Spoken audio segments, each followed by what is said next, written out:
ሰላም ልጆች፣ ዛሬ በጣም ደስ የሚል ጥንታዊ ተረት ይዤላችሁ መጥቻለሁ። ተረቱም አንበሳውና አይጥ ይባላል።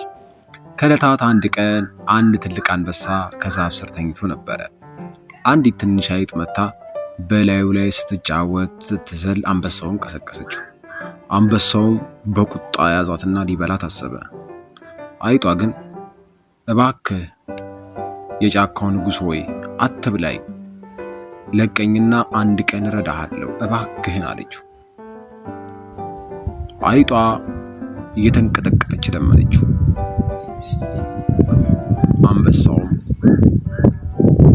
ሳቀና ሃሃሃሃ አንቺ ትንሽ አይጥ እኔን ትረጅኛለሽ አላት። በንቀት ለቀቃት።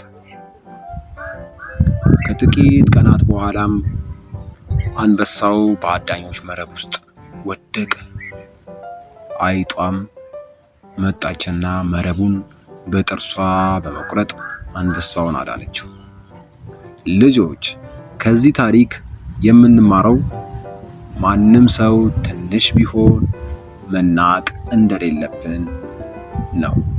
ስለዚህ ማንንም መናቅ የለብንም ማለት ነው ልጆች።